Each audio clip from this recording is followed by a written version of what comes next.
Vinde, Espírito Santo, vinde por meio da poderosa intercessão do Imaculado Coração de Maria, vossa amadíssima esposa. Vinde, Espírito Santo, vinde por meio da poderosa intercessão do Imaculado Coração de Maria, vossa amadíssima esposa. Vinde, Espírito Santo, vinde por meio da poderosa intercessão do Imaculado Coração de Maria, vossa amadíssima esposa. Amém. Muito obrigada. Quem tiver com a palavra de Deus e quiser abrir, abra em Lucas, capítulo 1. A nossa igreja, ela é um presente para nós, né? Então, se a gente relembrar, nos últimos meses, em agosto, a igreja celebrou o mistério de Deus através das vocações, né? Então nós vimos aí, teve a questão do sacerdócio, das famílias. Então a igreja celebrou esse mistério. Em setembro nós celebramos o mistério de Deus através da palavra, né? A palavra, aprender a ler a Escritura, a entender que a palavra nos alimenta, nos sustenta, nos transforma, vai nos transformando. Nesse mês de outubro, nós vamos celebrar os mistérios de Deus através das missões. Então, o mês de outubro é o mês missionário, além de ser o mês do rosário. Mas a missão é de todos nós. Todos nós, batizados, somos chamados a ser missionários. Mas missionário, antes de fazer, ele tem de ser. Eu falo que a missão mais difícil que a gente recebe é de ser discípulo, é de ser filho de Deus, né? Essa é a missão difícil. Então a gente vai começar a aprender a ser, porque todos nós que somos esse sonho de amor de Deus, Ele nos chamou à vida e nos chamou para uma única vocação. Qual é? Qual?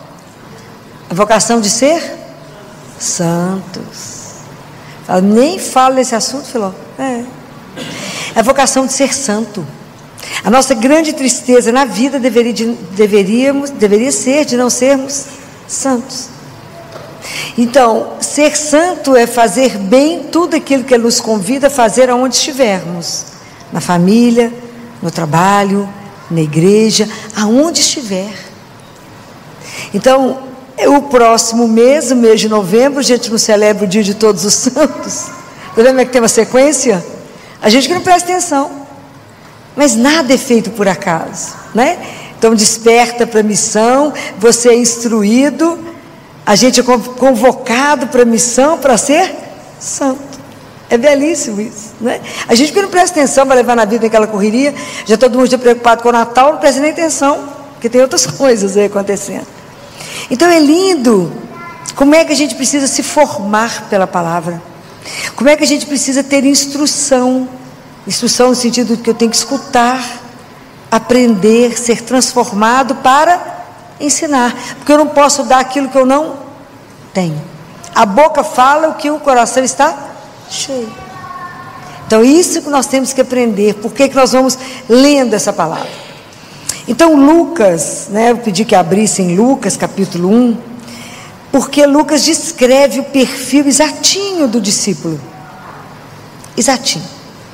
E o discípulo de Jesus, assim, como modelo, como que agrada a Deus, tem uma pessoa descrita que é o modelo perfeito do discipulado. Vocês conseguem arriscar quem seja? Quem é o modelo que nós vamos seguir os passos? Nós vamos aprender a ser discípulo com essa pessoa. Vocês têm noção? Não? Quem foi o primeiro discípulo de Jesus?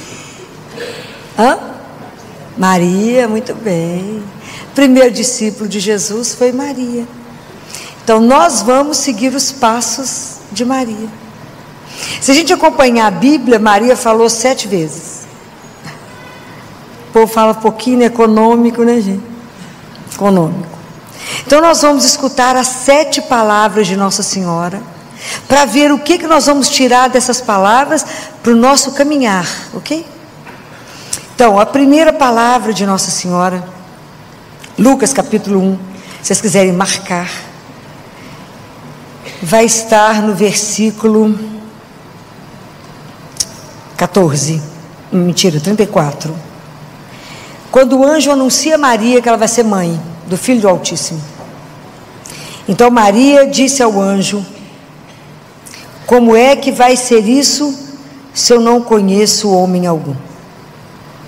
Como é que vai ser isso? Como é que eu vou ser missionária? Como é que vai ser isso? Então, atrás dessa frase existe um diálogo, ok? Ela conversa. Para que a gente possa fazer a nossa caminhada espiritual de ser discípulo, nós também temos que ter um diálogo. Dialogar, isso significa oração, rezar. Diálogo, encontro, oração, encontro, onde tem eu e Jesus. É um encontro, onde um fala e o outro escuta. Onde o outro fala, eu escuto. Então nós vamos caminhar para poder aprender a conversar, aprender a rezar, aprender a ver qual é o papel da oração na nossa vida. Quanto tempo a gente tem gasto com a oração na nossa vida? Porque às vezes a gente tem resumido a nossa vida com a oração, às vezes de vir aqui, ou de rezar só o terço, mas a nossa vida tem que incluir, a nossa vida de missionário, de ser santo, tem que incluir a leitura da palavra, meditar a palavra. Eu tenho que adorar, eu tenho que, se possível, Eucaristia diária. Isso é um trabalho, porque senão eu vou dar o quê? Nada, né? Então nós precisamos de aprender esse momento da oração, o quanto essa oração pode ir nos transformando primeiro. Essa é a grande palavra. Lembra que semana passada eu falei com vocês do fruto do sicômoro? O sicômoro é aquela árvore que dá um monte de fruto que não tem gosto de nada. Mas para ela ter gosto, antes de colher, ela tem que ser cortada. Não muda a substância, mas o suco vai transformando e dando gosto na fruta. Assim é a palavra na nossa vida. À medida que a gente vai escutando, que a gente vai fazendo dessa palavra um diálogo com o Senhor, a palavra vai nos transformando, vai dando gosto na nossa vida, né? A nossa vida passa a ser uma vida saborosa, uma vida que tem, a hora onde vocês chegam, vocês fazem diferença. Então, andar com Jesus, ser discípulo dele é tão interessante, que Jesus sempre estava se vocês lerem a palavra inteira, vocês vão ver que andava com Jesus 3 grupos. Estava Jesus, tinha uma multidão, tinha os discípulos e tinha os fariseus. Então, a multidão quer milagres e prodígios. Os discípulos se comprometeram com ele. E os fariseus criticavam. A gente precisa entender que no nosso caminho com Jesus, em qual desses grupos nós estamos? Porque às vezes a gente quer ser só a turma da multidão e só quer ver o milagre. Né? E às vezes a gente só quer ver o milagre e não quer compromisso zero, né? Fala, não, vamos rezar, não, mas assim, não dá para você rezar para mim, né? A gente não quer o compromisso, não quer o sacrifício, mas eu vou ter que ler, vou ter que fazer isso todo dia, não como todo dia, reza todo dia, né? É o cuidar da vida espiritual, é o crescimento espiritual. Então esse é o primeiro ponto, né? Tanto que a gente precisa aprender com isso, em que momento eu estou, se eu estou querendo só um milagre, se de verdade eu quero me comprometer, eu quero prestar atenção em tudo que Nossa Senhora fez, porque eu quero seguir, eu quero de verdade ser discípulo de Jesus, ou se eu quero só criticar. Eu nem entro no reino, nem deixo os outros entrar. O fariseu era assim, eles nem deixavam o povo entrar. Jesus falou isso com eles: vocês não entram, não deixam o povo entrar, de tanta confusão que vocês arrumam, de tanto obstáculo que vocês põem para que as pessoas possam chegar até ele. Então, vamos nos ver no caminho e falar em que ponto eu estou do meu caminho, em que grupo eu me enquadro. Então, primeiro a gente aprendeu que reza. O segundo, Maria fala: eu sou a serva do Senhor, faça-se em mim, segundo a tua palavra. Então, é o compromisso, né? Então, primeiro eu rezo, e depois que eu rezo, eu tenho uma prontidão em servir a Deus e ao irmão. Essa é a prontidão de São José. São José, então, a gente não achou uma palavra que ele falou, nada. Mas São José era aquela pessoa que parecia um atleta. Ele estava sempre atento. O atleta está sempre atento para o tiro, para o assovio, para o apito, para o que seja, porque ele sabia que tinha que se lançar. São José estava sempre pronto para fazer a palavra, para cumprir a vontade de Deus, sempre pronto. Maria também, aquela prontidão. Você imagina, ela era uma menina de uns 13 anos, escuta isso e fala: eis aqui a serva do Senhor, faça-se em mim segundo a tua palavra. Isso não é brinquedo, não. Porque a gente, quando vai se entregar a Deus, a gente põe um monte de senão para ele, ainda enche um. Então vamos fazer um contrato. Então eu faço isso desde que o Senhor. Qual o requisito que ela pôs aqui para ele? Nenhum.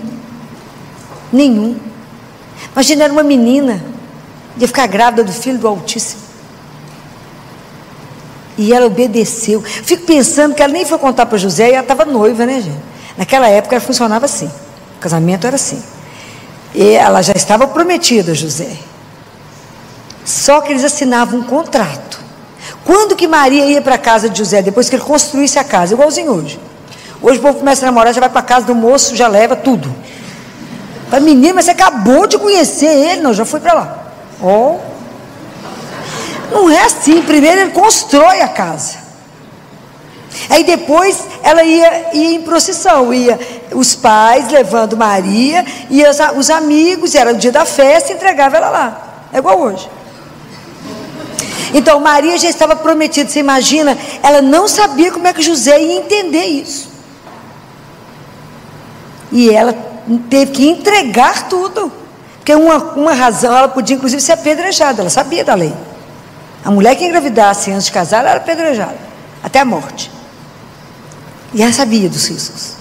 E ela não foi correndo atrás de José e falou: ó, sabe o que aconteceu? Teve um anjo lá em casa. Não. Esperou Deus agir. Igualzinho a gente faz hoje. Esperou, né? Deus contar para José que era sério. A gente já teria colocado no Instagram, né? Imagina. Olha que loucura que já tinha sido isso. Imagina, gente, eu fui a escolhida. Igualzinho. Nó, aqueles filtros no rosto para aparecer, né? Um monte de luz. Não, loucura. E ela caladinha. Faça-se em mim segundo a tua palavra. Então, primeiro eu vou rezar para escutar e depois falar: faça-se. Faça, Senhor, a vossa vontade na minha vida. Aquilo que o Senhor me criou. Isso é o discípulo. E aí vocês viram a página, já entenderam que vocês têm que ter prontidão, entrega para estar à disposição do Senhor, né? Fico lembrando do coitado do Jonas. Deus falou: Jonas, vai lá para Nínive. Ele falou: sim, Senhor. Entrou no navio, pegou o navio contrário e foi para Tarsis. Obediente que sozinho, né? Vai para cá, Jonas. Sim, Senhor. Foi para lá. Aí Deus pegou ele e falou: volta para cá que eu mandei. Para cá. Fica na baleia, agora te cospe lá, agora fala. É assim. E a gente tema, né? Essa docilidade de Maria, né? Fico imaginando que o Espírito Santo fez o que quis com ela. Imagina a docilidade de uma menina que fala: faça-se. Imagina. Porque ela não teve que falar assim para Deus uma vez. Fico imaginando o caminho dela. Teve um caminho de conversão, um caminho de entrega. Vocês imaginam, se eu fosse parar aqui para comentar com vocês todos os passos dela, que o objetivo não é esse, todos os passos de Maria, todo o aperto que ela passou. Eu penso demais nela andando no burrinho, no lombo de um burro para ter menino, já estava na hora de nascer. Isso aqui é transporte confortável, né? Choveu, aquelas estradinhas, ela andando com José, não tinha lugar para dormir, dormia no chão quantas vezes até chegar em Belém. Devia olhar para Deus Pai e falar: é assim mesmo, meu filho, seu menino aqui, vai dormir aqui mesmo? Imagina, eles eram 2 crianças, 2 meninos. Hoje a gente dá conta de uma gota de sacrifício, já está reclamando. Eu fico pensando muito assim, como é que foi todo esse processo. Quantas vezes ela disse sim a tudo sem ter. Ela não tinha um cortejo de anjo atrás dela e ela não tinha uma nada por escrito, assinado, carimbado, nada.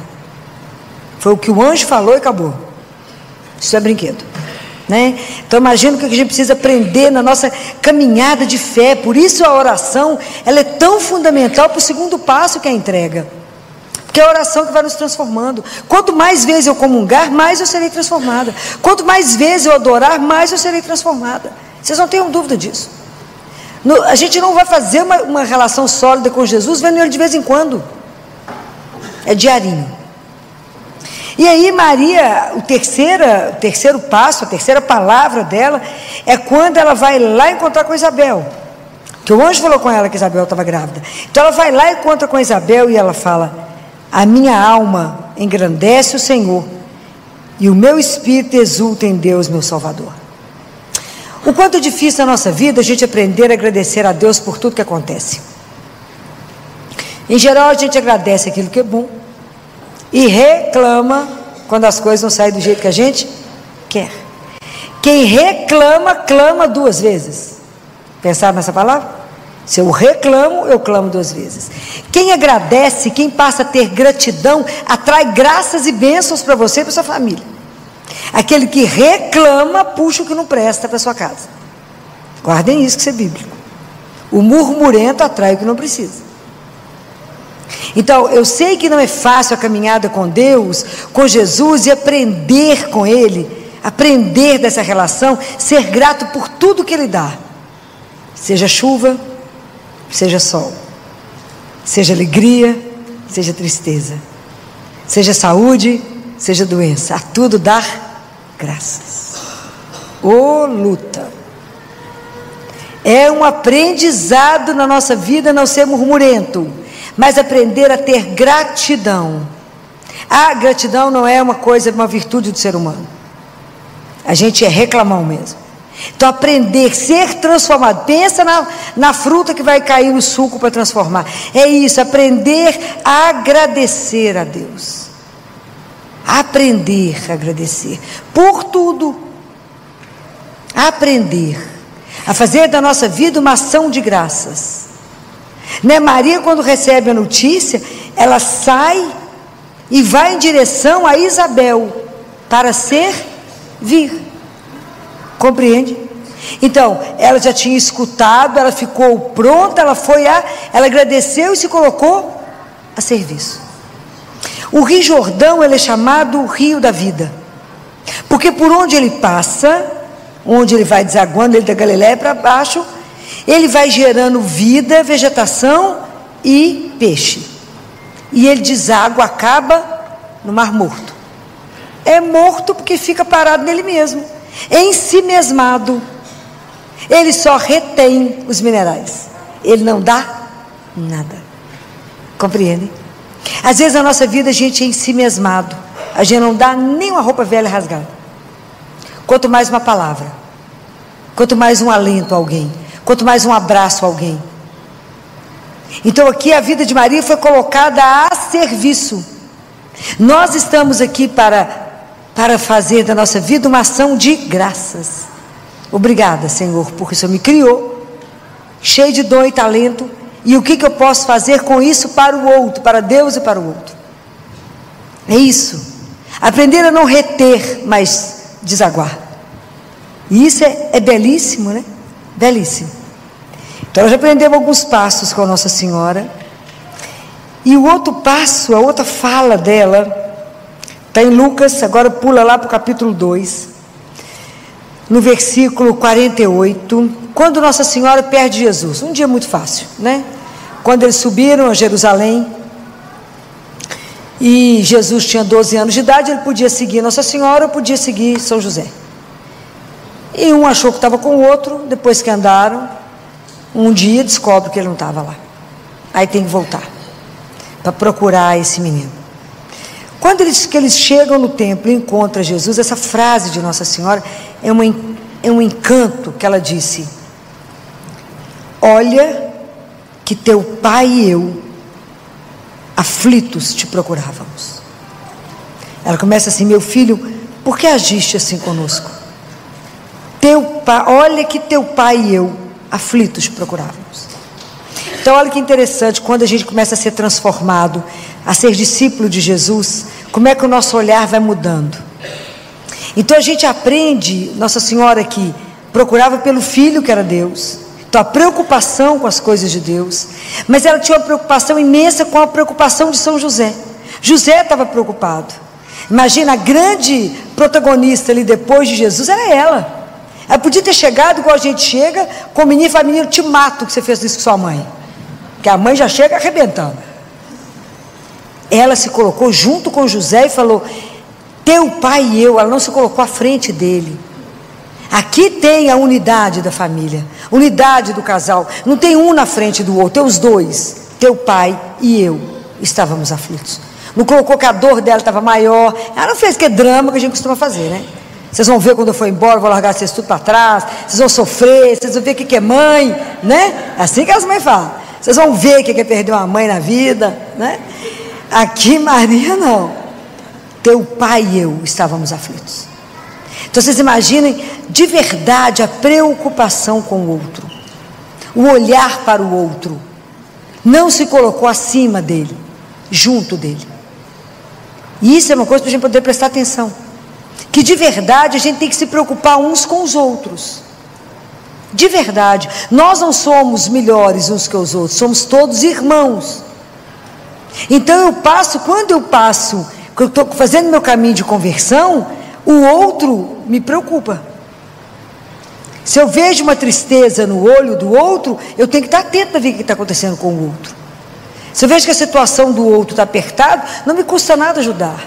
Se eu vejo que aquela pessoa está sempre naquele lugar e não apareceu, eu ligo para saber o que houve. O que houve?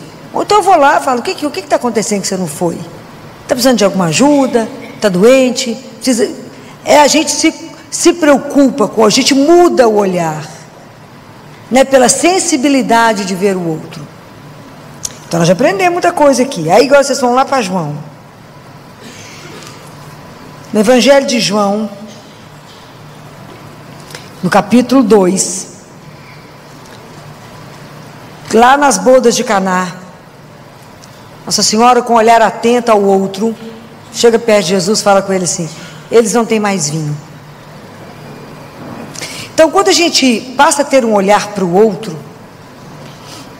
a gente é capaz de se comprometer de verdade. E aqui a gente precisa aprender, quando a gente compromete, a gente se compromete inclusive com a oração. Essa família não tem mais vinho, elas não têm mais alegria, elas não têm mais disposição de viver, essa família está em crise, essa família está prestes a separar. O que está acontecendo com o outro? Eles não têm mais vinho. Como é que eu faço para ajudar o outro? Eu posso rezar pelo outro. Afinal, mas só rezar? Às vezes a gente está diante de alguma situação e fala assim: isso aqui é uma situação de impotência. Vocês imaginam? Tinha uma festa imensa acontecendo, um casamento, e o vinho acaba. É igual a gente vê situações que você se sente impotente e fala assim: mas o que eu posso fazer? Eu posso rezar pelo outro. Fala: mas só rezar? Ah, mas a gente não tem dimensão que a força da oração transforma e pode mudar a vida do outro. Então, a gente vê alguém sofrendo e fala assim com o outro: pode ficar tranquilo que eu vou rezar por você. Mentira, que a grande maioria das vezes já não reza. Estou falando alguma mentira aqui, gente? Estou rezando demais para você. Mentira.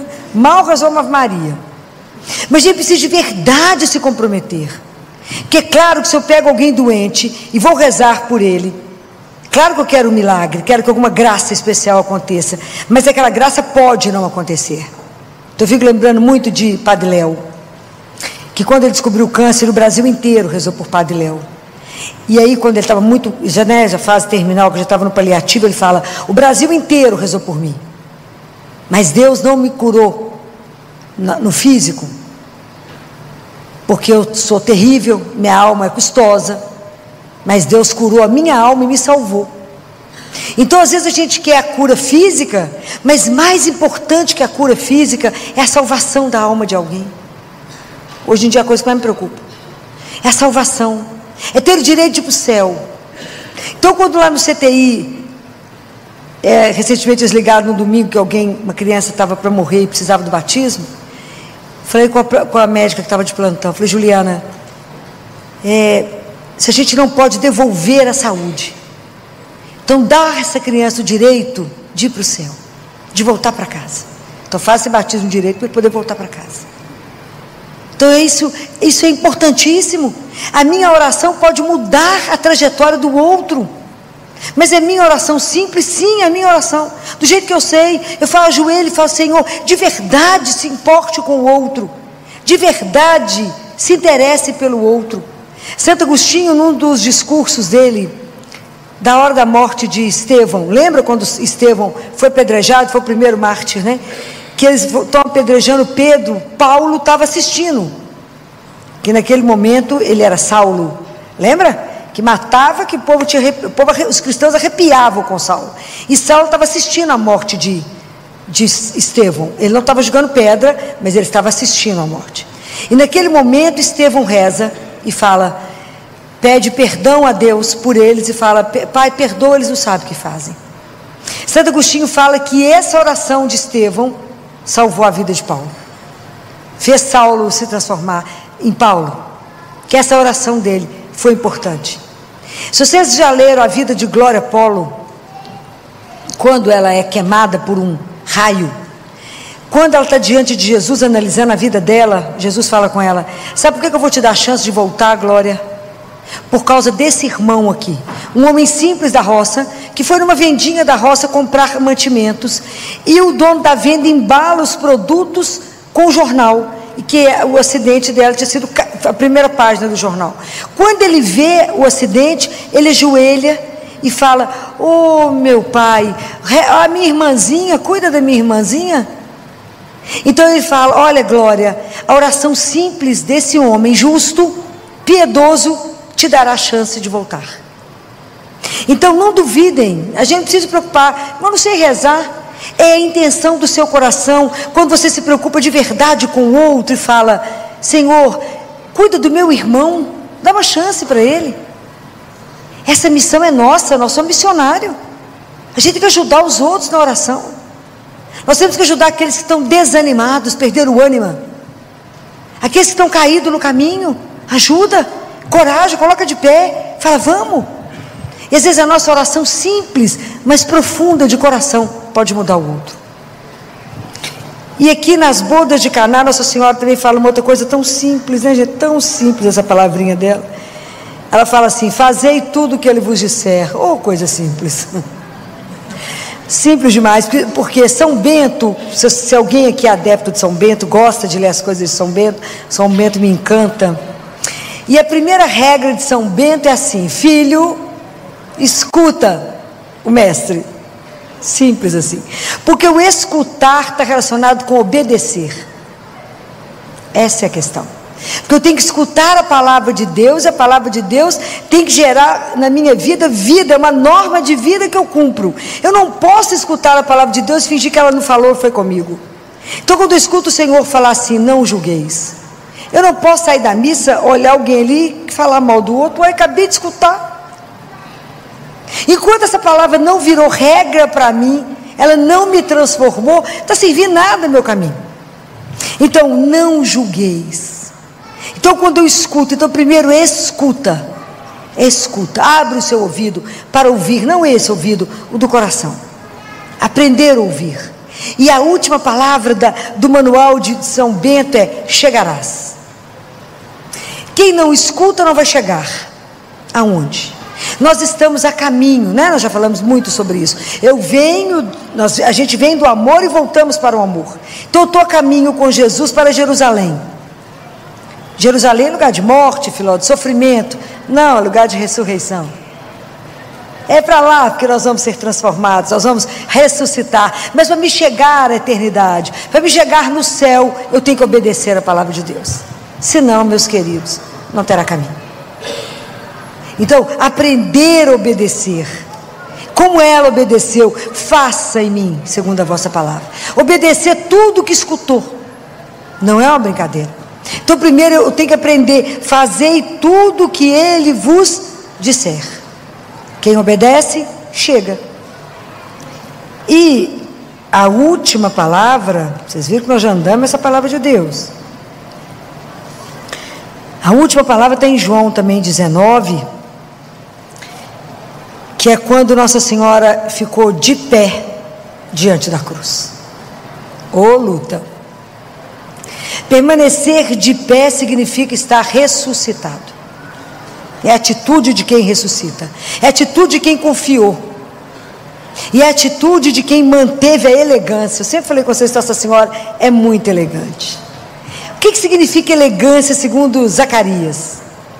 A elegância significa vestir as vestes da salvação, vestir-se de Deus. Imagina, Maria estava ali aos pés da cruz, olhando aquela cena que eu não sei como suportou, aquele sofrimento sem palavras, e ela permaneceu ali. Ela devia olhar e falava: não pode ser só isso. Gabriel falou comigo que o reino dele não ia ter fim. Ela ficou ali em silêncio, né, gente? Porque silêncio é uma palavra, né? Então ela ficou ali em silêncio, de pé, com a elegância de quem crê. Ela manteve a confiança dela incondicional em Deus. Ela não sabia de nada que ia acontecer. A ressurreição não era o que ela imaginava que podia acontecer naquele momento. E ela permaneceu de pé. Então, para a gente poder permanecer de pé nas noites escuras nossas, nas dificuldades, na hora que a vida começa a nos tirar as coisas, na hora que vai faltando todo mundo, como é que eu permaneço? Aprender dela essa confiança incondicional, essa fé inabalável que ela teve. Para isso eu preciso conhecer. Então por isso que eu começo lá de trás. Eu começo escutando a palavra de Deus, para ser formado, para poder estar pronto para servir a Deus e meu irmão, para ter olhar para ver o outro, para interceder por outro, cuidar do outro. Porque Jesus nos ensinou o caminho. Ele caiu para nos mostrar onde é que estava o caminho. Ele é o nosso caminho, né? Ele é a nossa meta, é onde nós queremos chegar. Então ser discípulo de Jesus, acompanhar os passos de Nossa Senhora, não é uma brincadeira, mas é um caminho. Esse é o caminho perfeito do discípulo. É aquele que escuta, permite ser transformado, entende que ele tem uma missão, a missão de ser santificado, permitir que a nossa vida seja santificada. À medida que Deus vai nos mandando as coisas e Ele vai trabalhando em nós, que nós temos um compromisso uns com os outros, e que cada um que encontra conosco não pode sair pior do que chegou. Lembra? Eu já falei isso para vocês, que está na palavra de Deus. Qual é a dívida que nós temos uns com os outros? É a dívida do amor. Ninguém pode sair, encontrou comigo, pode sair pior do que chegou. Essa é a nossa dívida. Então tomar atenção que estamos juntos, e que nós não vamos chegar lá no céu sozinhos, temos que levar uns aos outros, não é? Nós caminhamos juntos, nos ajudar nesse caminho. E que quando a gente chegar diante de Deus, né, quando chegar a hora da gente ir, lembre de uma coisa que eu vou dizer para vocês: Deus não vai nos julgar pelas nossas obras. Deus não vai julgar pelas coisas que fizemos, mas Deus vai avaliar os nossos esforços para conseguir ser um discípulo dele. Ele vai avaliar as nossas dificuldades, Ele vai avaliar as nossas noites sem dormir, pensando em como fazer, o tempo que a gente ficou parado para poder ler, as nossas dificuldades até chegar na missa diária, as nossas dificuldades com a oração de todos os dias, as nossas dificuldades em cumprir todos os sacramentos, em cumprir a palavra dele até o fim.